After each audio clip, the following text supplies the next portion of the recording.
Friends, வாங்க நம்ம வந்து கஷாயம் எப்படி வைக்கலான்னு பார்க்கலாம். தண்ணி ஊற்றிக்கலாம்.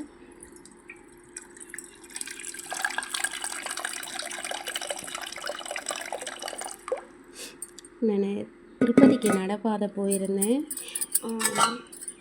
நான் போய் 10 நாளைக்கு மேலே ஆகிடுச்சு. இருந்தாலும் எனக்கு அங்கே மழை, சரியான மழை. அதனால் அது மழையில் நனைஞ்சதுனால ஜலதோஷம் பிடிச்சிடுச்சு, மார் சளி பிடிச்சிடுது. சளியெல்லாம் பிடிச்சா எங்கள் பாட்டி இந்த மாதிரி தான் கஷாயம் வைப்பாங்க. அது எப்படி வைக்கணும்னு நான் உங்களுக்கு சொல்கிறேன். போதுமான அளவுக்கு தண்ணி ஊற்றிக்கலாம்.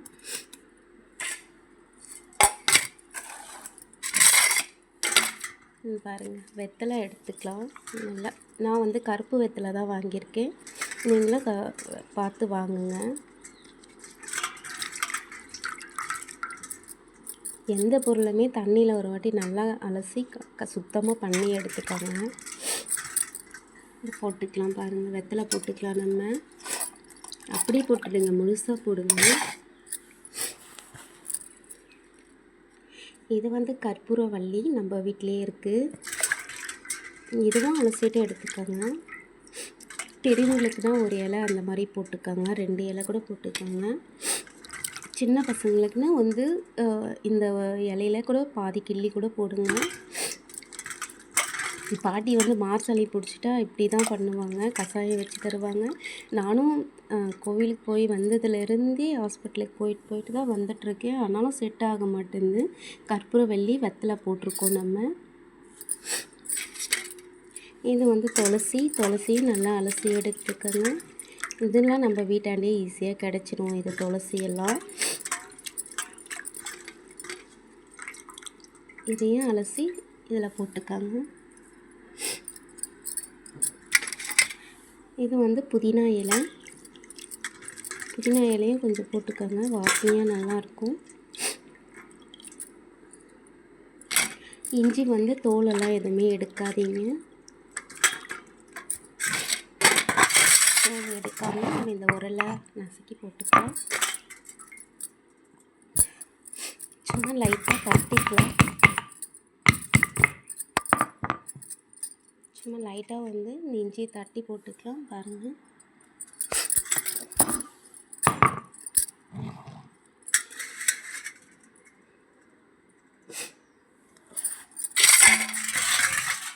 எங்கள் பாட்டி இப்படி தான் செய்வாங்க எங்களுக்கு கஷாயம். பாட்டியெல்லாம் வந்து கொடுக்கும்போது குடிக்கவே மாட்டோம், கத்துவோம். நான் இப்போ நமக்கு பாட்டியெல்லாம் இருந்தால் எவ்வளோ நல்லா இருக்கும். சீரகம் கொஞ்சம் போட்டுக்கலாம்.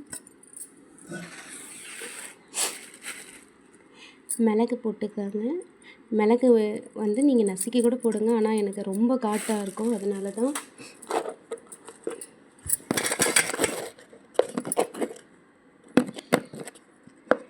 மார் சளி இதுமாதிரி காலையில் வந்து நீங்கள் இந்த மாதிரி கொதிக்க வச்சு வெறும் வயிற்றுலேயே ப்ரஷ் பண்ணாமையே இந்த கஷாயத்தை குடிங்க. வாய் மட்டும் கொப்பளிச்சுட்டு இந்த கஷாயத்தை குடிங்க. அதுக்கப்புறம் ப்ரஷ் பண்ணுங்கள். நிறைய சளி அப்படியே வந்துடும். மோஷன் வழியாக கூட அந்த சளி எடுத்துடும். இந்த ஒரு சிட்டுக்கு மட்டும் மஞ்சள் தூள் போட்டுக்கலாம். இதை நல்லா இப்போது கொதிக்க வச்சிடலாம். பாருங்கள், இந்த கஷாயம் வந்து நல்லா கொதிச்சிருச்சு. நீங்கள் வந்து வெடி கட்டுறதா இருந்தாலும் கட்டுங்க. நான் வந்து வெடி கட்ட மாட்டேன், என் பாட்டி வந்து வெடி கட்ட மாட்டாங்க. பாருங்கள், அப்படியே தான் ஊற்றணும் டம்ளரில். பாருங்கள்,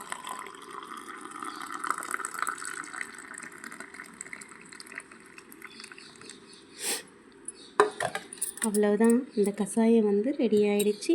இது வந்து நீங்கள் நைட்டில் கூட வந்து கொதிக்க வச்சுட்டு காலையில் எழுந்திரிச்சு வெறும் வயிற்றுலே குடிங்க. வந்து நான் வந்து நாட்டு சர்க்கரை தான் போடுறேன். நீங்கள் நாட்டு சர்க்கரை போடலைனாலும் கரிப்பட்டி வெல்லம் சொல்லுவாங்கள்ல, கரிப்பட்டி வெல்லம் சொல்லுவாங்கள்ல, அதை கூட நீங்கள் போட்டுக்கோங்க. நான் வந்து நாட்டு சர்க்கரை தான் போடுறேன். அதனால தான் இதை குளித்தா இதுக்கான மாறு சளியெல்லாம் கூட இதை எடுத்துடும். பார்த்தீங்களா, இதுதான் கஷாயம். நான் இப்படி தான் எங்கள் பாட்டி வந்து எங்களுக்கு செஞ்சு தருவாங்க. நானும் இப்படி தான் பண்ணுவேன். பாருங்கள், இவ்வளோதான். கரிப்பட்டி வெல்லம் சொல்லுவாங்கள்ல, நீங்கள் டிபார்ட்மெண்ட் மளிகை ஸ்டோரில் வாங்குறத விட நாட்டு மருந்து கடையில் வாங்குனீங்கன்னா சுத்தமான பொருளாக கிடைக்கும் நம்மளுக்கு. அவ்வளோதான், ரெடி ஆயிடுச்சு இந்த கஷாயம். எப்படியா கொஞ்சம் மார்சலியும் இதை எடுத்துடும். கண்டிப்பாக ட்ரை பண்ணி பாருங்கள். பாய்.